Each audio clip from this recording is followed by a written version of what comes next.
할렐루야. 우리 옆에 분과 인사할까요? 한 주간 평안하셨습니까? 서로 인사하겠습니다. 오늘 말씀 제목은 내가 무엇을 원하느냐, 내가 무엇을 원하느냐라는 제목으로 여러분과 함께 말씀을 나누고자 합니다. 여러분, 한 주간의 삶에 우리 지난주에 배웠던 주님께서 마지막으로 주셨던 말씀이 있었지요. 너희가 먼저 된 자가 나중되고 나중된 자가 먼저 될 자가 있다. 이렇게 우리의 신앙과 믿음의 중심을, 경각심을 갖도록 일깨워 주시는 말씀을 주셨습니다. 우리 한 주간의 삶을 되돌아보면서 여러분의 삶의 뒤안길이 하나님의 뜻에 부합하게, 그리고 우리 주님과 함께 동행하며 살았는지 함께 생각해 보았으면 좋겠습니다. 만약 그 가운데 넘어지거나 연약함이 있었다면 다시 오늘 하나님께서 주시는 은혜와 말씀 속에서 믿음을 굳건히 함으로 일어서기를 주님의 이름으로 축복합니다. 우리 지난 시간에 말씀을 좀 리마인드 해볼까요? 한 청년이 나왔습니다. 부자 청년이었죠. 그런데 그 부자 청년이 갖고 있는 마음속의 진지한 갈망은 영생에 관한 것이었습니다. 예수님께 엎드려서 내가 무엇을 하여야 영생을 얻겠습니까? 예수님께서는 십계명의 대인관계를 말씀하셨죠. 그런데 그 모든 것을 다 지켰다고, 어려서부터 다 지켰다고 이야기를 합니다. 참 대단했어요. 그런데 이어 한 말씀을 더 하셨죠. 네 가지고 있는 재물을 다 팔아서 가난한 사람들에게 나눠주고 나를 따르라. 그런데 이 말씀 앞에 그는 근심하고 슬픈 기색을 띠며 예수님을 따르는 것이 아니라 예수님을 떠나갔습니다. 왜 그랬습니까? 재물이 그의 삶의 주인이었기 때문입니다. 계명을 다 지켰다라고 이야기했지만 외형적이고 자신의 열심으로 나타난 그 계명에 대한 준수, 그러나 그 안에 있는 마음의 진심과 그 마음의 중심은 하나님이 아닌 재물에 있었기 때문에 예수님께서는 낙타가 바늘귀로 나가는 것이 이 부자가 천국에 가는 것보다 쉽다라고 말씀을 하셨어요. 그 말씀에 제자들 모두 충격을 받았죠. 왜냐하면 자신도 그러한 길을 마음속에 꿈꾸고 있었기 때문입니다. 그래서 주님이 말씀하셨습니다. 먼저 된 자가 나중되고 나중될 자가 먼저 될 자가 있다. 우리는 이 말씀 앞에서 우리의 삶을 거룩하게 하나님과 함께 행진하며 살고 있는지 늘 새겨야 할 것입니다. 오늘 본문은 이와 같은 말씀 뒤에 전개가 되고 있는데요, 32절 말씀을 제가 읽도록 하겠습니다. 예루살렘으로 올라가는 길에 예수께서 그들 앞에 서서 가시는데 그들이 놀라고 따르는 자들은 두려워하더라. 이에 다시 12 제자를 데리시고 자기가 당할 일을 말씀하여 이르시되, 자, 어느 길을 올라가고 계시다고 말씀하시죠? 예루살렘 길, 그렇죠? 예루살렘은 지금 예수님 십자가 지기 위하여 가시고 있는데 이제 시간이 거의 임박해져 가고 있습니다. 그러다 보니 예수님이 이 표현이 지금 여기에 마가가 독특하게 말씀하고 있어요. 그들 앞에 앞장서서 가신다. 스승 되시는 예수님께서 제자와 무리들보다 먼저 앞장서서 나가시는 거죠.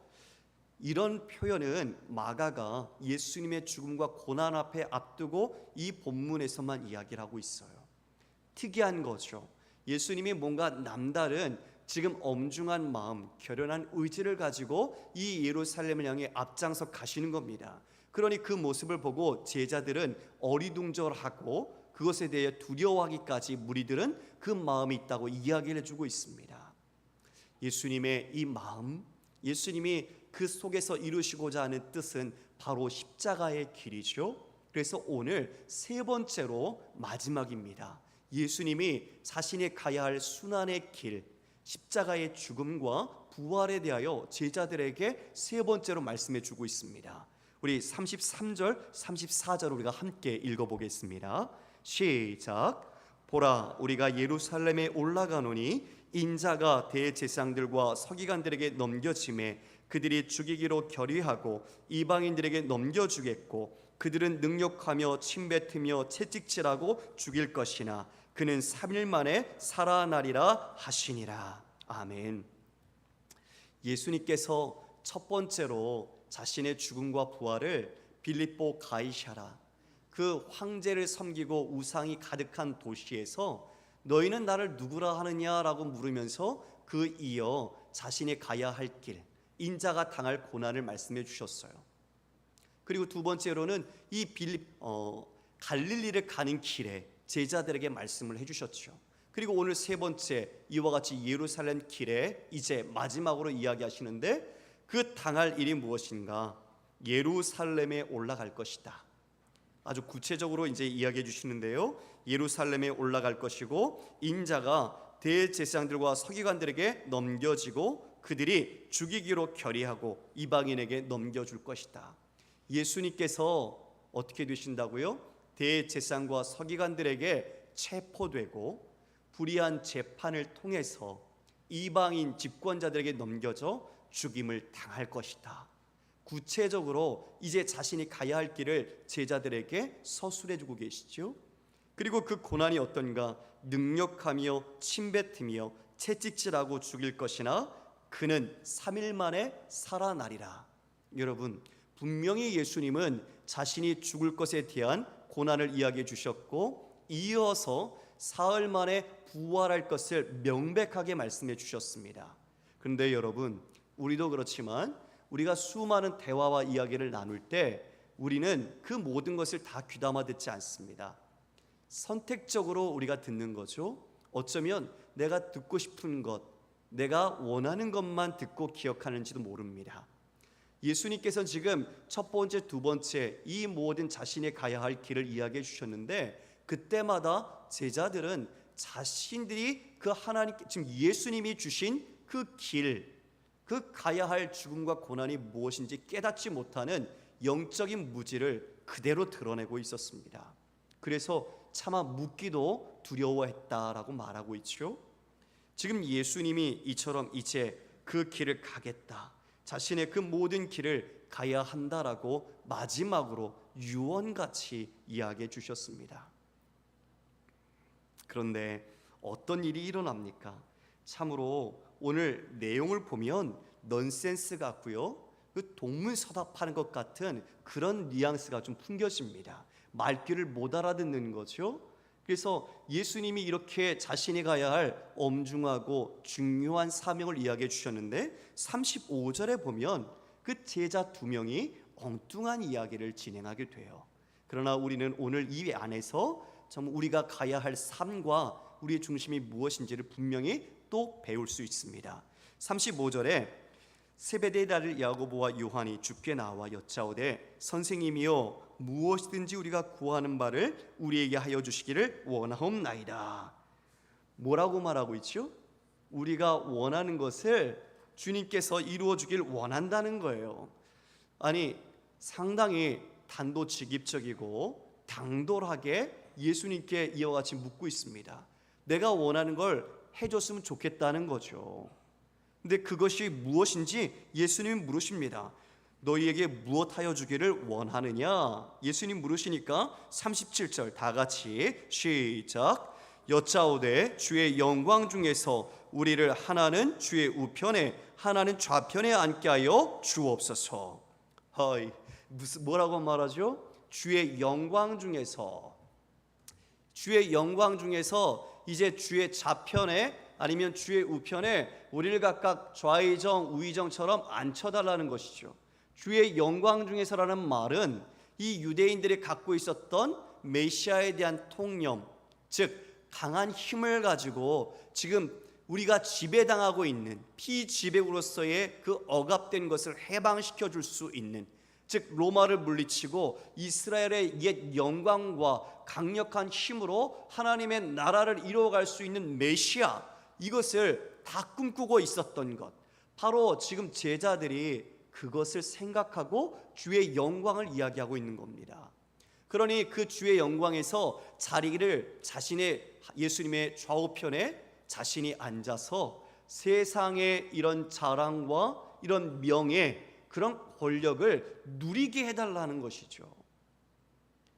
주님이 가야 할 길을 말씀하셨는데 지금 제자들은 자신이 가야 할 길을 다른 길로 보고 있습니다. 어떻게 이렇게 상황에 맞지 않고 상식에도 맞지 않는 이야기들이 이렇게 전개되고 있을까요? 마가는 이와 같이 이 분명하게 예수님의 가실 길과 제자들의 어리석음과 무지를 구체적으로 드러내서 폭로해 주고 있습니다. 첫 번째도 그랬죠. 두 번째도 그랬어요. 첫 번째는 어땠습니까?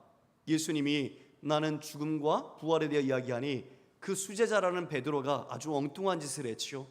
예수님을 붙잡고 항변합니다. 뭐라고요? 절대 안 된다고. 그 길을 갈 수 없습니다. 절대 내가 그 길을 못 가게 할 겁니다. 이렇게 막아섰죠. 예수님께서 말씀하셨어요. 너는 하나님의 일을 생각하지 않고 사람의 일을 생각한다. 사탄아, 내 뒤로 물러가라. 아주 심한 책망을 받았죠. 그러면서 말씀하셨어요. 첫 번째 제자도 나를 따르려거든 자기 십자가를 지고 자기를 부인하고 나를 따를 것이니라. 나와 복음을 위하여 생명을 잇는 자는 구원하리라. 할렐루야. 예, 우리가 가야 할 제자의 길이 그와 같다고 첫 번째 말씀해 주셨습니다. 그리고 두 번째, 이제 점점 더 점이 가경이에요. 그 갈릴리를 가는 길에서 예수님께서 그 말씀하셨을 때 제자들은 뭐하고 있었죠? 그 전에 싸웠습니다. 어떻게 싸웠습니까? 누가 서로 크냐? 누가 서로 크냐라고 싸웠습니다. 이제 예루살렘에 가면 누가 어떤 자리에 있게 될까? 자신의 미래와 입지를 생각하면서 또 각별히 세 명의 베드로와 야고보와 그 요한만 아끼시는 모습 속에 자신들의 서열을 생각하는 거죠. 내가 이 정도는 돼야 그리고 이 자리를 차지해야 되겠다. 그런 마음 속에서 서로가 제자들이 누가 큰지 다툰 겁니다. 지금 예수님께서 자신의 죽음을 두 번째 이야기함에도 불구하고 이런 일들이 제자들 사이에서 벌어지고 있는 것이죠. 우리는 아닐까요? 예수 따름이, 예수를 순종하고 예수를 우리가 믿는 목적이 예수의 나라, 하나님의 나라가 아니라 예수로 주어지는 부가적인 내가 원하는 것을 얻고자 하는 것, 바로 지금 나를 좌편 우편에 앉아달라고 하는 그와 같은 명예와 권력과 자랑을 얻고자 우리 또한 예수를 따르고 있지 않은가? 우리도 이 자리에 예배의 모습은 앉아있지만 하나님의 중심, 그것을 보시는 우리 하나님은 우리 모두를 다 진단하고 계실 겁니다. 지금 서로 크냐라고 그 싸움에 예수님은 말씀하셨습니다. 그래, 너희가 첫째가 되고 싶니? 그렇게 큰 자, 그 앞선 자가 되고 싶니? 그에 이렇게 말하죠. 첫째가 되고자 하면 무사람의 끝이 되어야 하고 무사람의 섬기는 자가 되어야 한다. 너희가 머리가 되거나 그렇게 큰 자, 첫째가 되고 싶다면 무사람의 끝이 되어야 하며 그 무사람을 섬겨야 한다라고 하나님 나라가 어떤 것인지 가르쳐 주셨습니다. 그러면서 어린아이 하나, 가치 없고 쓸모없게 여겼던 그 어린아이 하나를 친히 안으시면서 누구든지 내 이름으로 이 어린아이 하나를 영접하면 곧 나를 영접하는 것이요 나를 보내신 자를 영접하는 것이다. 사람과 영혼에 대하여 하나님의 시각과 하나님의 관점으로 이해하고 사랑하고 받아들이고 섬길 것을 말씀해 주셨죠. 이 세상의 유용성이라는 그리고 쓸모를 따라서 사람을 가치 매기는 것이 아니라 그 사람 존재가 하나님의 형상이고 하나님의 거룩을 입고 있으며 하나님이 그 영혼을 위하여 예수 그리스도의 십자가를 지게 하셨다는 것을 보게 하시는 것입니다. 우리가 그러한 믿음의 눈을 뜰 때 우리는 내 옆에 있는 사람, 우리가 친하고 너무나 쉽게 할 수 있는 사람은 아무도 없다는 것을 깨닫게 됩니다. 다 하나님의 사랑과 주님의 은혜를 입고 있는 자로서 우리의 마음을 다해 섬겨야 하는 영혼들인 것이죠. 그런데 오늘 세 번째 이 본문 속에서 지금 주의 우편에 좌편에 앉게 달라고 하고 있는데요, 이처럼 세상의 지위와 영광을 구하는 그들, 여러분, 주님의 영광이 진짜 무엇입니까? 주의 영광 중에서라고 이야기했습니다. 주님의 영광은 무엇을 전제로 합니까? 여러분, 성도 우리는 십자가 없는 영광은 없습니다. No cross, no glory. 십자가 지지 않는 영광은 우리 성도에게 주어지지 않습니다.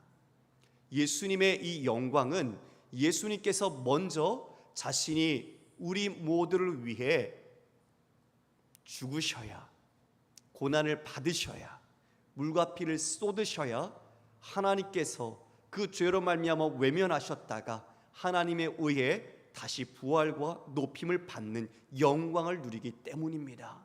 지금 야고보와 요한은 주의 영광이 무엇인지 모르고 있습니다. 전혀 무지한 모습을 그대로 드러내고 있습니다. 그들이 주의 영광 중에 이와 같이 주의 좌우편에 앉게 해주세요 라고 얘기하지요. 그 모르는 무지함에 대하여 예수님 책망하지 않고 말씀하십니다. 그래, 너희는 지금 너희가 구하는 것이 뭔지 모른다, 알지 못한다라고 말씀하십니다. 그러면서 이렇게 말씀하세요. 내가 마시는 잔을 너희가 마실 수 있으며 내가 받는 세례를 너희가 받을 수 있느냐. 여러분, 여기에서 지금 말하고 있는 잔은 고난을 말하는 것이고 받을 세례는 십자가의 죽음을 상징하는 겁니다. 즉 이와 같이 네가 나를 따르기 위하여 이 고난과 죽음을 받을 수 있겠느냐라고 물으신 거죠. 그런데 그들의 대답은 뭐라고 말하죠? 39절 읽어볼까요? 시작. 그들이 말하되 할 수 있나이다. 예, 여기까지요. 뭐라고 말했다고요? 할 수 있다. 제가 그래서 이게 지금 넌센스라고 계속 이야기를 한 거예요. 이게 계속 동문서답하는 것처럼 이어집니다.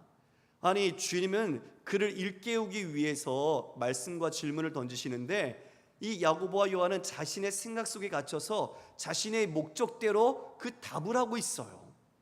할 수 있대요. 뭔지도 모르고 할 수 있다고 아주 담대하게 이야기를 했습니다.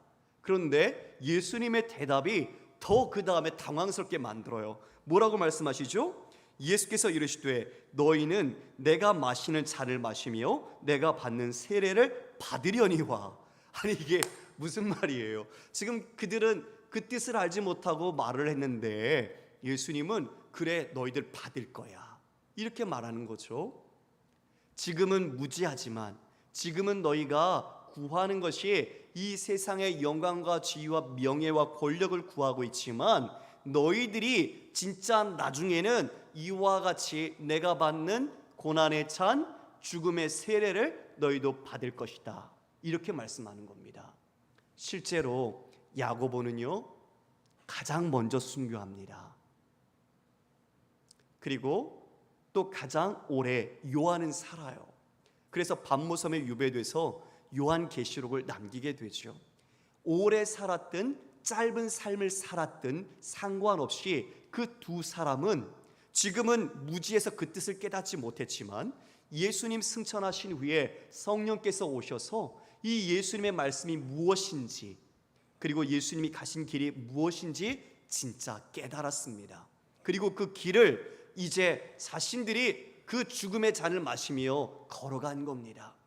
그래서 순교자로 그와 같이 하나님의 생명, 그 나라의 구원을 위하여 아낌없이 자신의 삶을 드리게 되었던 거죠. 주님의 말씀처럼 그들은 그 잔과 세례를 받게 되었습니다. 그리고 이렇게 말씀하시지요. 내 좌우편에 앉은 것은 내가 줄 것이 아니라 누구를 위하여 준비되었든지 그들이 얻을 것이다. 이 모든 나중의 것은 나의 권한을 넘어서서 하나님께서, 즉 아버지께서 하실 것임을 분명하게 이야기해 주고 계십니다. 그런데 또 사건이 터져요, 여러분. 무슨 일이 터졌을까요? 이 두 사람이 먼저 예수님께 가서 청탁을 했잖아요. 좌우 옆에 있는 좋은 자리를 달라고 청탁했지요. 제자들이 그 소식을 들었습니다. 제자들이 어떻게 합니까? 우리 같이 한번 말씀을 읽어볼까요? 41절 시작. 열 제자가 듣고 야고보와 요한에 대하여 화를 내거늘. 왜 화를 냈을까요? 여러분, 왜 화를 냈다고 생각하십니까? 자기도 똑같은 마음이었거든요. 자기도 그들과 같은 동일한 마음, 하나님 그 나라가 임하면 그 나라의 핵심층에 들어가고 싶었던 거죠. 그런데 먼저 선수 쳐서 이 야고보와 요한이 가서 먼저 예수님께 이야기한 거예요. 괘씸한 거죠. 자신들보다 먼저 이렇게 행한 것에 대하여 마음이 불편하고 불만스러운 거죠. 그래서 화를 낸 거죠. 모두가 제자들이 지금 예수님이 세 번째 자신의 죽음과 고난에 대해서 이야기하고 계시는데 여전히 제자들을 자신의 살궁리와 자신의 생각만 하고 있는 거예요. 동상이몽 각자의 꿈을 따로 꾸고 있는 모습이 이처럼 나타나고 있는 거죠. 안타깝기 그지없습니다. 정말 어쩌면 이럴 수 있을까 싶을 정도로 제자들 3년 동안 제자 훈련했는데 그 제자 훈련의 결과가 뭔지 정말 너무 마음이 아플 정도로 이 제자들은 어리석습니다.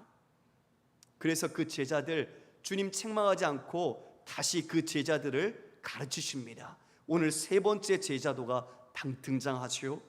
42절에 예수님께서 이렇게 말씀하십니다. 예수께서 불러다가 이르시되 이방인의 집권자들이 그들을 임의로 주관하고 그 고관들이 그들에게 권세를 부린 줄을 너희가 알거니와. 무엇입니까? 세상의 방식을 먼저 말씀해 주십니다.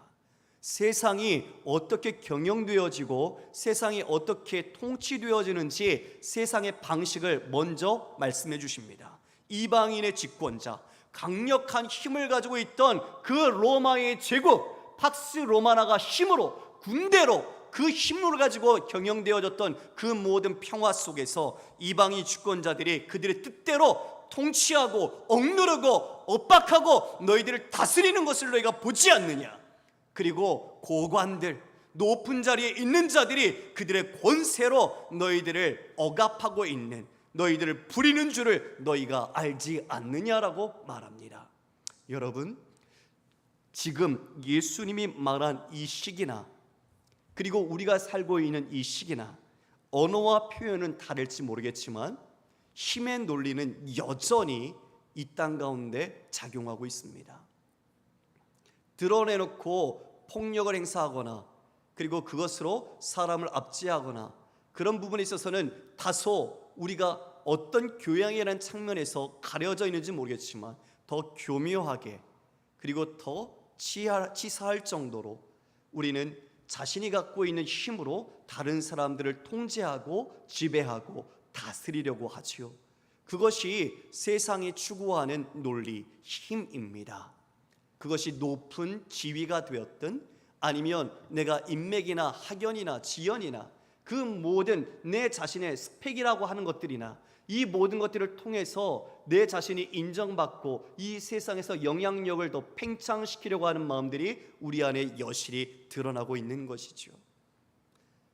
모습과 표현은 다르지만 여전히 이 시대도 그와 같이 자아중심적인 자신의 영광과 자신의 영예를 위하여 살아가고 있는 겁니다.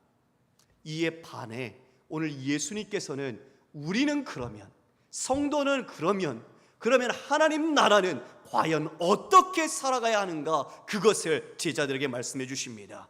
우리 43절, 44절 읽겠습니다. 시작. 너희 중에는 그렇지 않을지니 너희 중에 누구든지 크고자 하는 자는 너희를 섬기는 자가 되고 너희 중에 누구든지 으뜸이 되고자 하는 자는 모든 사람의 종이 되어야 하리라. 아멘. 너희 중에 심각한 이 무지와 영적인 깨달음이 없는 이 제자들 가운데 너희 중에 누구든지 크고자 하니 그렇다면 너희는 섬기는 자가 되어야 한다. 그리고 너희 중에 누구든지 으뜸이 되고자 하니 그렇다면 너는 모든 사람의 종이 되어야 한다. 주인이 아니죠. 종이 되어야 한다고 합니다. 겸손하게 다른 사람보다 자신을 더 낮게, 다른 사람을 높게 여기며 그와 같이 자신의 뜻, 자신의 목적이 아니라 그 사람을 위하여 내 자신의 모든 것을 내어줄 수 있는 것, 그것이 바로 하나님 나라의 가치, 하나님 나라의 방식이라는 것을 이야기해주고 있습니다. 세상에서는 강력한 힘과 자신의 지위와 자신의 영광이 목적이라면 하나님 나라는 오히려 낮아지고 섬기고 내려가는 것, 무사람의 끝이 되어야 하고 그 무사람을 섬기는 종이 될 때 비로소 그것이 큰 자가 된다라고 예수님은 얘기해 주고 있습니다. 할렐루야. 여러분, 이 말씀 앞에 여러분의 삶의 뒤안길은 어떻게 걸어오셨습니까? 아니요, 앞으로 살아갈 여러분의 삶의 계획과 목적은 어디에 설정이 되어 있습니까? 세상은 끝까지 자기가 죽기까지 올라가려고 합니다. 그러나 우리 주님은 자신이 죽기까지 내려가십니다.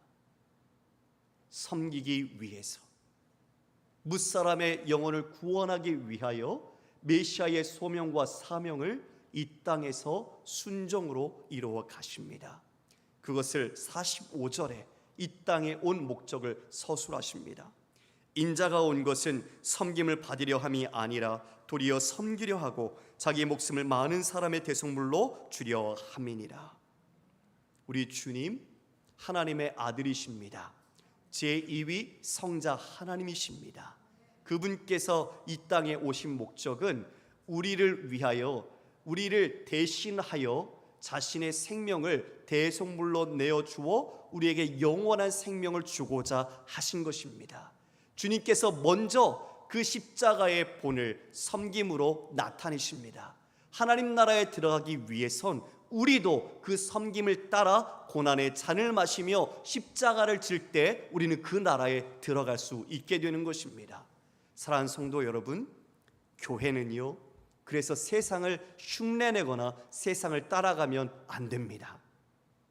오히려 세상이 가는 방향이 아닌 교회는 낮고 천하고 그리고 섬기고, 그리고 이것이 낭비일지 모르겠지만 그것이 영혼을 살리는 길이라면 우리는 그 길을 가야 합니다.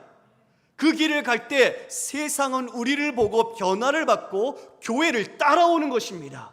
교회 안에 세속적인 가치와 생각이 들어온다면 우리는 오늘 배운 말씀처럼 예수님이 가르치신 섬김, 진정한 낮아짐, 그리고 내 자신을 다 내어놓으심을 따라서 우리는 그와 같이 종이 되어 섬길 때 주님 기뻐하시는 영혼, 구원과 생명의 역사가 이 땅에 일어나게 될 것입니다.